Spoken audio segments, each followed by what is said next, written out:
Today, let's talk about making our creative enterprises make sense. This is something that creative professionals can learn from the scriptures, and this is something that I and all have to learn because I don't think I'm the best negotiator. Someone who is bargaining with you is a buyer. The fact that they want a discount means that they want what you have. That person is a buyer. They're just trying to get it at a different price, but they want it. You understand? There we go. As I say to they who play this today, bless. We create but could be in a place where we stay stressed cause I lack a pay. Just heed me on my way to make some dollars by making this make sense. And let me bless the studio. Fix up the microphone, check 1, 2, 3, go. Sure. This is Udo Ibeleme, your host, and welcome to the show. Preach Jesus. So here on this show, I talk about faith. I also talk about creativity and content. I get specific in the areas of songwriting, particularly. I've been talking a lot about that because this is my wheelhouse. If you guys didn't know, I am a professional songwriter. I'm also a music producer. All right. Locally here, I've worked with the likes of Positive, Nihilet Blackman, Curtis Jordan, Brandon Best, and even myself. I also wear the hat of being a recording and performing artist. All right. What I want to talk about today, and the reason why I share that, is because as I speak about this, I'll be speaking about what I would do, but I hope that it would be of value to another person who might be a different type of creative. All right. I want to talk about how I can make this make sense, economic sense, business sense. All right. The more I understand about commerce and exchange, it is supposed to be something in which everyone receives value. When you buy something, at the moment at which you buy it, you would rather have that thing than have the money that you're paying for it.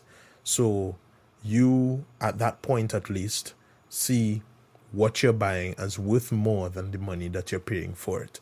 And the person who's selling it to you sees what they're selling to you as worth less than what they're asking for it, what you're paying for it. Of course, that makes sense because the cost price has to be less than the selling price for it to make sense for them. But at the end of the day, what I'm saying is, the person who's selling, they get a profit when there is an interaction like that, when there's an exchange, when there's commerce, when they do business. And the customer, they also get value. I don't know if to call it profit, but again, in the moment in which they made that exchange, they viewed the good or service that they were getting as more valuable than what they were trading for it, the money that they were buying it with. So both parties win. Everyone is supposed to win. And so when I talk about making my creative enterprise make sense, I would have to talk about it not just as it concerns myself, but as it would concern my clients. All right? So these are the things that are in my head. These are the things that I've been thinking about. And I hope that some of you guys who are creatives and who serve people creative services, that this would resonate with you, help you. Anything that this can do for you, I'd be happy about that. All right? So these are my thoughts. The first thing that I want to do is that I want to excel at my craft. All right? I want to excel at my craft. I want to be as good as I can be. All right? Proverbs chapter 22 verse 29 says, "Do you see a man skilled in his work? He will stand before kings. He will not stand before obscure men." All right? So this is, as I said, Proverbs chapter 22 verse 29. This is in the New American Standard Bible, as will be the other citations, the other scriptures that I read here. All right? So I want to excel at my craft. I want to be able to be confident that what I'm giving people is good. I've spoken before about being good at what you do, about that being objective. As I said, the standard for the aesthetic value that we seek to achieve when we're being creative is what God has done. The world that God has made is the aesthetic standard. All right? So we keep that in mind. And that includes the fact that you and I, as creatives, and as those who may not even be creatives, but likewise human beings just like us, we are made in the image of God.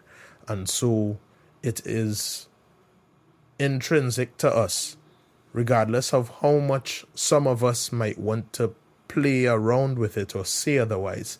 It is intrinsic to us to know that, okay, this is good or that this is crap. All right?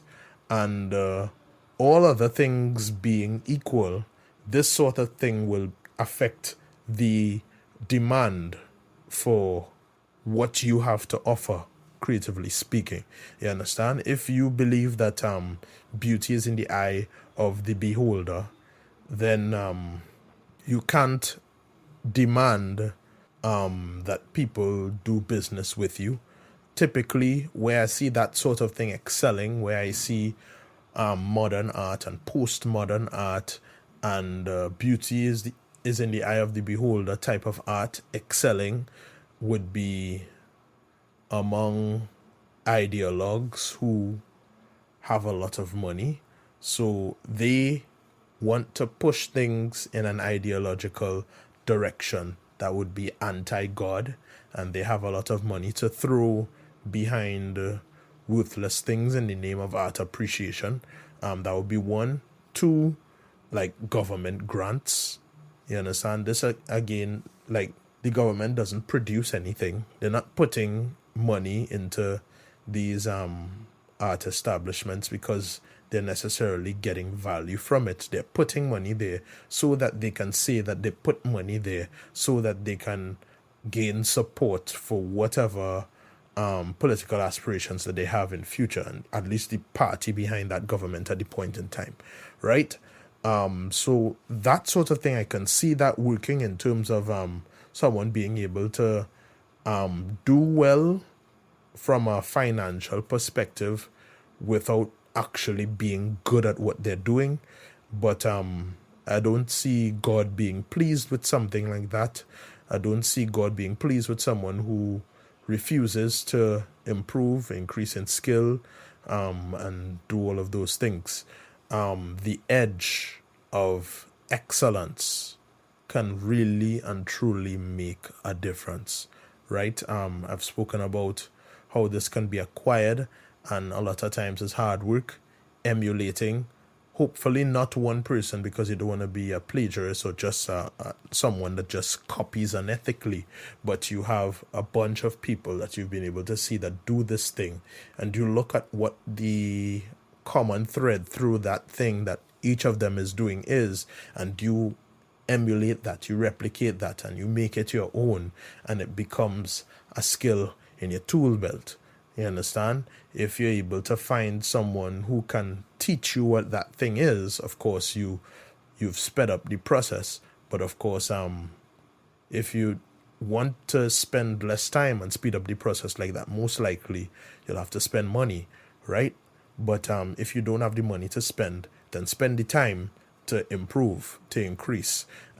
Myself, as a music producer, when I first came in, having had some experience as a pianist, right? As a musician, I've been playing music in church all my life, playing with bands, and I've been classically trained in piano for probably a decade of consistent training in piano. Hear me, a decade, 2 decades, right? I've been playing piano for well over 20 years now. And that type of experience lends to having an advantage when it comes into music production and you want to put your ideas down. It makes that go quickly and you're able to put different things down and work different things. You've been working with a band, so you have all sorts of ideas. And if you come up in the gospel world and the gospel sound, you might be tempted to just load everything all the time and think that that's something that's good, or that is altogether always necessary in everything that you're doing. But of course, with time, you listen and you learn that it might not always be the case, that maybe you might have to dial back here. Maybe you might want to focus on this. Maybe you might want to add an iconic little motif in a certain instrument that people will remember, that might not necessarily be a part of the song being sung, something to make your song iconic. You learn different things and you replicate and you emulate and you make it your own and you put that in, and that makes you better. Those things can give you edges if you're doing your research and development constantly, always doing that, giving yourself the edge. All right, so I want to excel at my craft, and in whatever ways I can, I will. And I want to make a distinction again between excelling at my craft and having great tools. I find that I see a lot of emphasis, especially within the world of music production, on tools. So different things that you can put into your software, different plugins, VST plugins, or whatever, that I have probably never used, because I have looked at what I have and I've tried my best to make the best of what I have. I'm not saying that I won't get any new tools or that I haven't gotten any new tools over the years. Yes, I have. But my ability to use and appreciate those things comes from my ability to use and appreciate what I had at first and be grateful for those things. And as we say, beat those things out and know those things backwards and front ways, like the back of my hand, and be able to understand those things well and use those things well to then add other things and graduate, rather than just stockpiling and increasing your toolbox till all these tools can't even fit in your toolbox and you can't benefit from having all of them, but they are clogging up your computer. You want to be able to excel at your craft, and you want to be able to excel at the most basic stage possible. Experts never stop doing the basics. They never, ever stop doing the basics. All right? So you want to be able to excel at the basics and to excel at your craft more than just collect tools or have shiny object syndrome, right? So that's one thing I want to do. I want to excel. I want to be excellent. If someone is doing something that I think I can use, I want to learn it. I want to have it be a part of me so that I can use it if I need to use it. For instance, I was working with a client some time ago, and I sent the client a demo. I wrote the song. I also did music production as well. I did the music behind it. And this client wanted a particular sound that I hardly had experience using. So what did I do? I went online, tried to figure out more about it, tried to learn about it, and then I did it. I put it in and I sent it to my client, and he was pleased, right? Never stop learning, never stop growing, always be excelling, always be at the cutting edge. Good is never good enough. It's never good enough. All right? So the better I can be, the more I can serve my clients, the more value I can bring to my clients. And of course, the more value I can bring to clients, the more of a demand there is for my services. And if there's more demand for my services, then I can get more business. So it makes sense for the clients I work with, and it makes sense for me. They receive value from that. I receive value from that. Excel at your craft. All right? So the next thing that I want to say is One thing that would make this whole thing make sense for me as well as clients is if I say no. All right? I have a sort of caveat with this, but maybe we'll get into that after. I should be willing to say no. I should be willing to say no. Amos chapter 3 verse 3 says, do two men walk together unless they have made an appointment?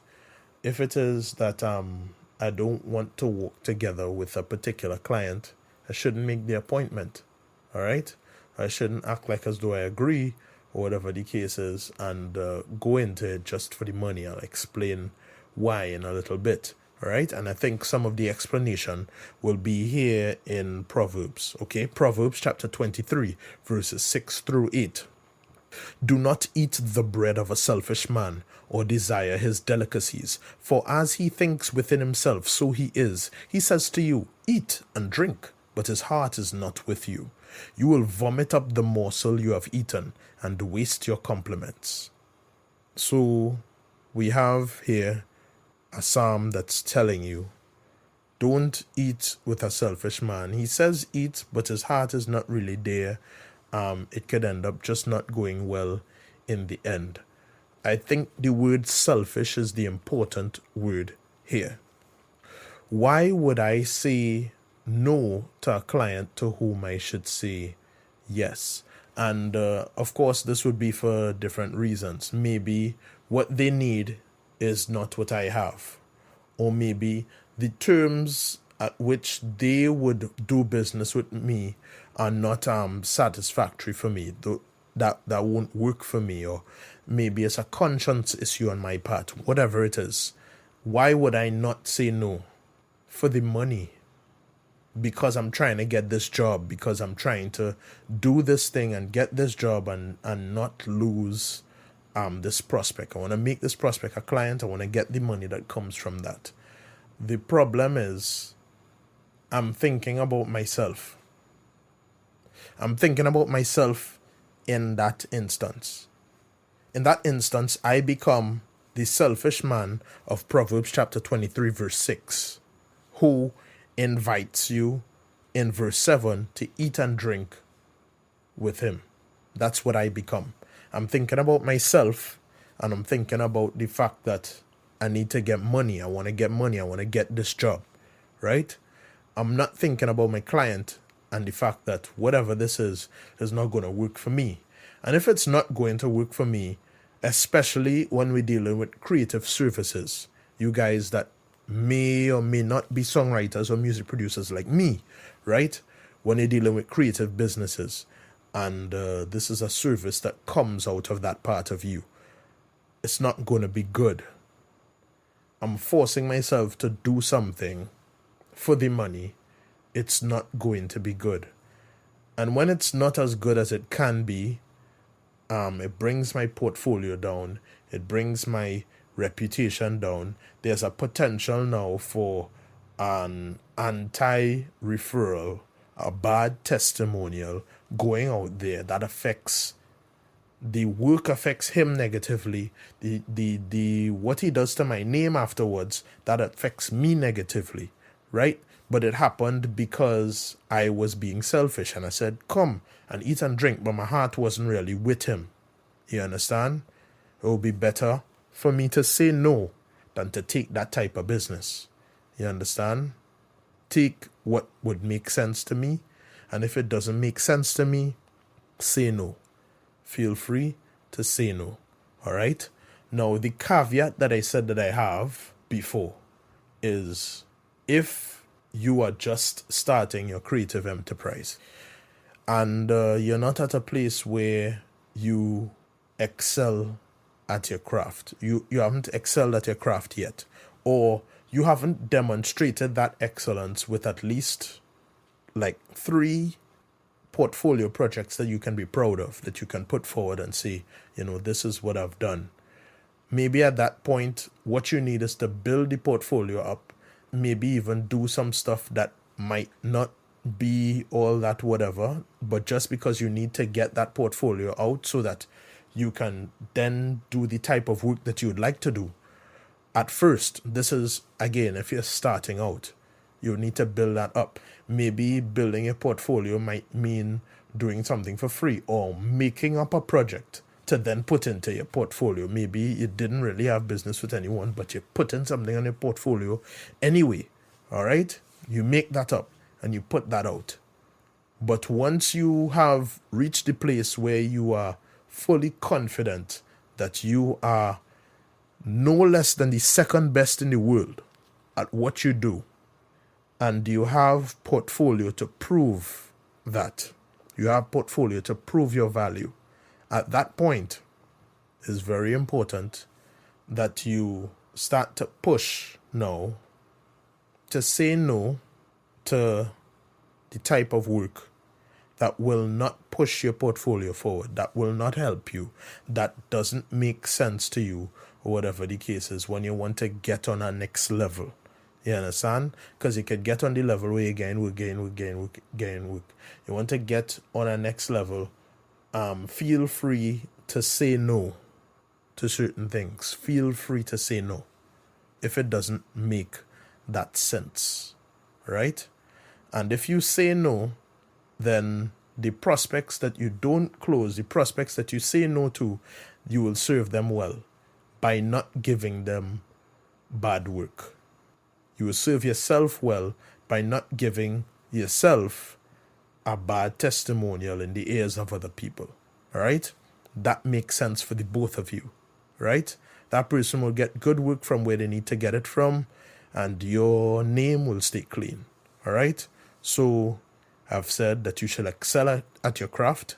I said that you should say no. The next thing I'm going to say is that you should do whatever is in your power to ensure your clients' success. Really do your best to take as much responsibility as you can take. All right? And this is something that I want to continue to practice, but I think that I have practiced it up until now. All right? Job. The first 5 verses of Job.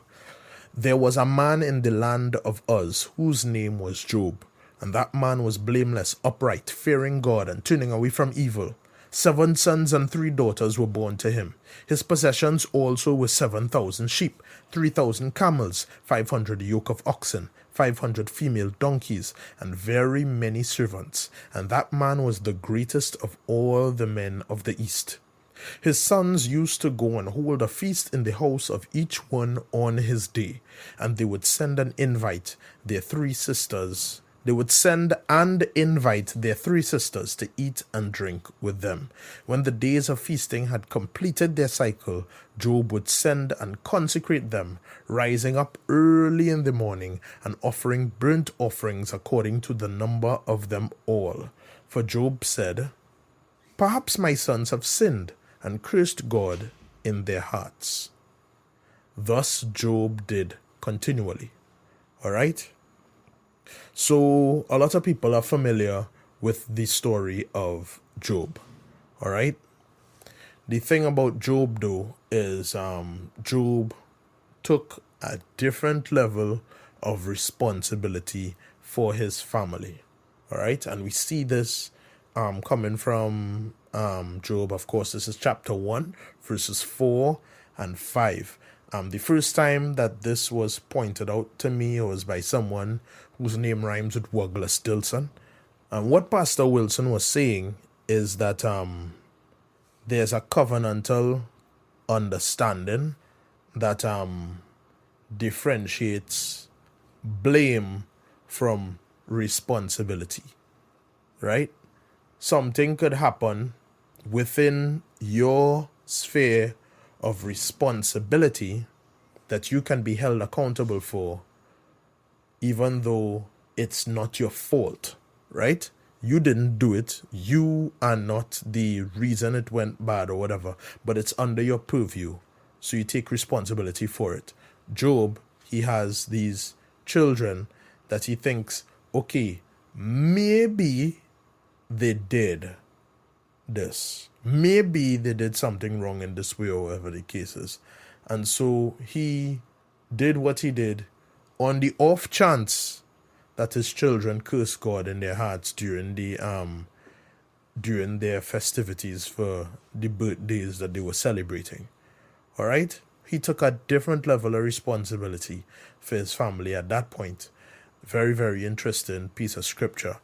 The reason I'm bringing this up when I talk about ensuring one's client's success is that I, as a music producer especially, I want to take great responsibility, as much responsibility as I can take, to ensure that my client succeeds, to ensure that that song does as well as it can go. Now, I do not have silver and gold, but everything that I have, you will get.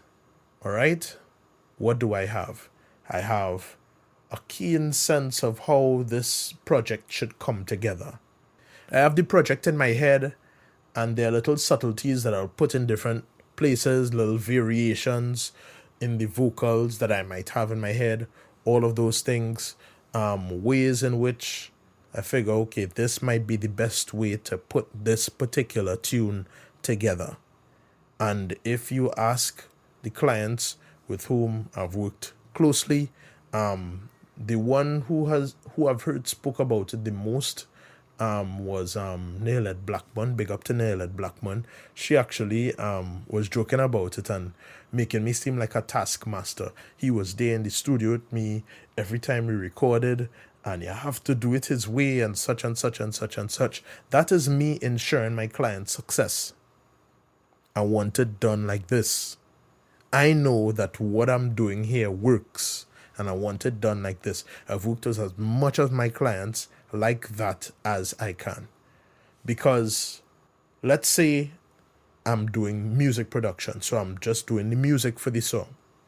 That song goes out there, and it doesn't do as well as it potentially could have done. And I look back at it and I say, I was just a music producer. But knowing full well that had I been a part of the recording process, things could have been better. Had I taken control of this aspect of it, things could have been better. Had I taken control of this, things could have been better. There has been probably a half a situation where I think to myself, nah, I could have stepped in here and made this better at this point in time, and I didn't. Otherwise, I do my best to employ everything that I have to make sure that this goes well. I might not be the blame for how it sounds at the end of the day, but let me take as much responsibility as possible. That is going to reflect best in the finished product. My client is going to get the best thing that they can get from me. And not just that, my name is not going to be in question when it comes to the things I do, because the songs that I do, they are awesome. All of them are awesome. They come out, they're awesome. Right? You don't have to be a technical person who understands things the way I understand them to be like, well, he did the music, right? The song might not be all that thing, but listen to the music though. The music, but I want you, person who knows nothing, to listen to it and be like, okay, this is awesome. This is awesome. You see, Udo did the music? Yeah, good work. You might not know anything, but the song itself came together well. I'm going to put my all into it and make sure that my clients get the success out of it. I don't make beats. I will, as much as possible, take you from start to finish and give you the best service. All right? That's the way how I want to make things make sense and bring the best value to my clients, and also bring the best bring the best value also to myself in terms of reputation and name, and that would also translate into demand. I want that when people hear my name when it comes to songwriting and music production, it'll be like, yeah, everything he does do real bad. Every single thing that he does is excellent. You understand? Let it not be dampened by somebody else. Let it not be affected in any bad way by somebody else. You understand? I want to ensure my client's success. So, what have I said so far? I will excel at my craft. I will say no when it doesn't make sense. I will ensure that my client will be successful, ensure my client's success. The next thing I will do is that I will not compromise price. Okay? And I think that all of the things that I'm doing up until now should lead very, very well into that. Okay? So I'm excelling at my craft. What I'm giving is good. The quality that I'm putting out is good. All right? Another thing that is of value to a client would be how soon can they get it? How soon can they get the finished product from me? All right? Why I wouldn't want to charge an hourly rate, especially when I've reached a place where I excel at my craft and I'm doing things in a very efficient manner, is because if I'm being paid by the hour, then I'm incentivized not to do the job efficiently. There are certain things that I do believe should be charged by the hour. If you hire a receptionist, for example, that person should be paid by the hour because what you're paying that person to do requires them setting aside hours of their lives and offering them to you in order to be available for whoever might call or whoever might walk in or whatever the case is. What you need from them is to be available to render certain services within a certain period of time, within business hours. You need to be accessible as a business through them within working hours. So you're actually paying them for hours. But when someone comes to me as a creative professional, they come to you, they are coming to you for a service, not just a service. They're coming to you for some desired result that they see getting out of that service. You understand? Of course, as I said, the value that they're going to get from you is going to be more than what they are willing to pay you for it to make sense, right? But the value of what you're giving to them is a lot, all right? The value of what you're giving to them is a lot. And it's more valuable when they get it sooner. It's more valuable if you can do it, all things remaining equal, same quality, all of those things, within less time, all right? So I don't involve hours at all within my pricing. But when it comes to price, I don't want to compromise. I want to take into account the fact that I'm excellent at my craft. I want to take into account the fact that I ensure my client success. The level of service, the level of red carpet experience, if you want to say it that way, that I want to give to my clients. To be able to give that type of service, it has to make sense for me, all right? If you want something done well, but you're not willing to pay for what you want done well, it's going to take longer. It's going to take much, much longer because the person whom you're not paying enough has to split their attention between doing this thing that you're not paying them adequately for and making a living, trying to acquire other customers that would actually pay them, that would actually mind them while they're doing what you're asking them to do that doesn't make any economic sense. So us as creative professionals, we have to weigh out the fact that we do what we do well, we have a demand, and that demand, the demand for our products has to include those people that we're saying no to. They are included in the demand. Even though we may not want to work with them, or we may not want to give them bad service by working with them, they are included in the demand. The fact that these people came in still means that your thing is valuable. You understand? So factor in your demand, which would include the people you said no to, factor in the value of what you're doing. You understand? And factor in the level of service that you're giving, that you're going to do whatever is in your power to ensure client success. Factor in the fact that I'm there in the studio. Factor in the fact that I'm making sure that everything sounds the way it has to sound, not putting it out without such and such and such, putting all the subtleties. Factor all of that in.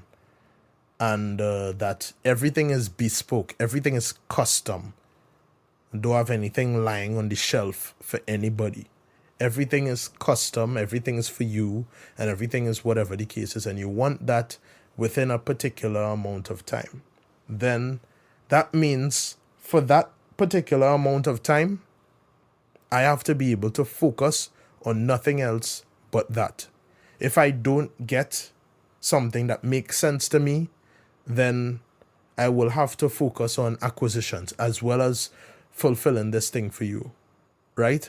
So I don't want to compromise on price, because if I compromise on price, then it means that my attention is split. I'm not able to do this thing well for you, or I'm not able to do this thing in a timely manner for you, and you are going to be disappointed. You're going to want revisions. You're going to all of those things. And that is going to affect my name and my reputation. You're going to go and say, well, yeah, I work with so-and-so, and this is how it went, and it didn't go well. All of those things, right? The whole interaction is bad. Also, the fact that I'm not getting enough from you, but I'm doing all of this for you, there's probably a probability of me becoming resentful if this doesn't go the way I want it to go. In terms of what I'm being paid, I could get resentful. It could affect the quality of the work. Again, this is creative work that I'm doing for you. You understand? So, this might be one of the reasons that I would have to say no, for the same reasons that I was talking about while I was talking about saying no. I want to make sure that you get what you need. And maybe the type of thing that I offer, which is what I'm pricing for, is not what you need. You understand? Maybe you might need to get it somewhere else. All right? Let's look at some scriptures, man. Proverbs chapter 20, verse 14. Bad, bad, says the buyer, but when he goes his way, then he boasts. Someone I know and love very much uses this scripture to speak in support of bargaining, right? But I do believe that there's something else working here, all right? Someone that asks for a bargain, and I think this is something that creative professionals can learn from the scriptures. People who do business, all those things, people who do negotiations can learn from the scriptures. Someone who is bargaining with you is a buyer. Regardless of the fact that they're looking for a discount or that they're trying to criticize the good or service that they're asking for from you, the fact that they want a discount means that they want what you have. That person is a buyer. You understand? He is going to say that it's bad in front of you. And that's the word that's used. Like, I know another translation might say it is not, like it's nothing. The actual word is ra. Like, that's the word for evil, which is a term that you could use for moral evil, ethical evil, or you could use it for circumstantial evil, like something bad happening, you know? So this is what it's saying, like, this thing is bad. But when he leaves after having bought the thing that he said was bad, I don't know why he bought it, he's going to boast. Why is he boasting? Because he doesn't believe that what he bought was bad. He was being dishonest. Someone who is bargaining for a price is a buyer. So it's not something that, and this is something that I and all have to learn, because I don't think I'm the best negotiator, right? But someone who is bargaining is a buyer. They want what you have. That's why they're bargaining. They're just trying to get it at a different price, or whatever the case is. But they want it. You understand? That's why they're bargaining. All right? 1 Timothy chapter 5 verses 17 and 18. The elders who rule well are to be considered worthy of double honor, especially those who work hard at preaching and teaching. For the scripture says, "You shall not muzzle the ox while he is threshing, and the laborer is worthy of his wages." That the laborer is worthy of his wages, I only see that in the Gospels, which makes the scripture even more interesting, right? But the laborer is worthy of his wages. If you do good work, if you give people that level of service or whatever the case is, you are worthy of what economically makes sense to you. Don't compromise on it, because it will make it your ability to serve. Your ability to serve will go down. You understand? Everything will become about pinching. You understand? You charge what makes sense for you, slap something on top of that as well.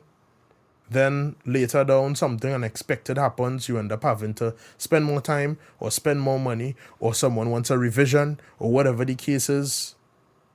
That is accounted for already in your price. You understand? And what this might mean for some of us is that we have to stretch ourselves and get into different markets of people who have the wherewithal and the pain points and the need for what we offer. You understand? Maybe where we are, the people that we're connecting with, they don't have that. They don't have those pain points and or those funds, and that's fine. But we should stretch outside of that so that what we're doing can make economical sense for us, and we can offer again when we're well taken care of, and we don't have to think about taking care of ourselves. We can properly focus on the work and get good work to the client. That's value for me. That's value for the client. All right. And be willing to help someone who, it might not be good for you. So I said that you should say no. And one of the reasons you might say no is because you don't want to compromise on price. All right. And if that's the case, then be willing to help. Maybe what I have is not for you. Maybe what I offer is not something that you need right now.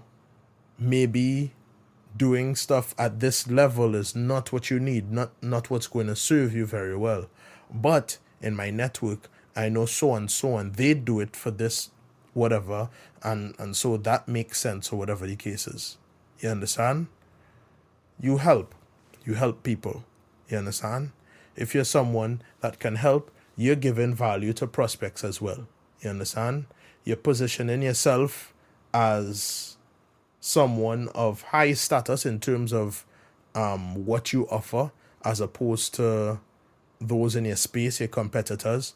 You understand? Because you are, of course, more expensive. And you're giving value. You're helping someone to get on to someone else. If and when that person is able to actually use your services, they will come back to you. You understand? Last thing is, don't steal. And this is just about being honest. You understand? Keeping your word and that sort of thing. Of course, we know the 8th commandment, Exodus chapter 20, verse 15 says, "You shall not steal." All right? Ephesians chapter 4, verse 28 says, "He who steals must steal no longer, but rather he must labor, performing with his own hands what is good, so that he will have something to share with one who has need." All right? So, Ephesians chapter 4 here, very interesting. Working and laboring is juxtaposed with stealing. So it's either you work or you steal. Those are your options. I mean, there's another option, but dying, which is the other option, is hardly ever seen as an option, right? So you work or you steal. If you are existing and you're not working, that means you're getting your sustenance from somewhere. Something is happening. You're getting your sustenance from somewhere. And in most cases, of course, there are exceptions, children, etc. It means that you're getting your sustenance from where you shouldn't be. You're taking it from someone else. All right? When we don't do what we're supposed to do, we don't fulfill our requirements and all of those things, or we don't give the level of service that we're supposed to give, we're stealing people's money. You understand? And of course, I'm talking about what you're supposed to do, what has been agreed on. I'm not talking about going over and beyond. You understand? We creative people, sometimes we tend to do that. You understand? And this is why I say this don't compromise price thing, because this is for me too. I would go over and beyond and do everything to ensure my clients' success. But my prices also need to reflect that. My prices need to reflect that level of service that I give. All right? But when someone pays for something, they should get it from us. You know? If we're not doing that, then we're stealing. You understand? And of course, stealing from our clients doesn't work for our clients. The word gets out. It doesn't work for us either. You understand? The service was not good. The service was incomplete, whatever. That doesn't work for us either. All right? Proverbs chapter 20, verse 17. Bread obtained by falsehood is sweet to a man, but afterwards his mouth will be filled with gravel. It is possible to make a short-term bag, as they say, off of dishonest business practices and that sort of thing. But as I said, it's short-term. It's short-lived. All right? So these are the things that I think I can do to make this creative business of mine make sense for myself and for my clients. All right? I will excel at my craft. I will say no. I will ensure my client's success. I will not compromise on price. I will be willing to help clients and prospects, and I will not steal from my clients. All right? So these are the things in my head with regards to this. I hope this has been of value to you. If you're interested in doing business with me, check the link in the show notes. Let's work. And of course, I have one more thing to say. Praise Jesus. You made it through the whole episode, the show done. Hope you get some positive in your nucleus, you know, a proton. Anyhow, you know this slogan. Preach Jesus.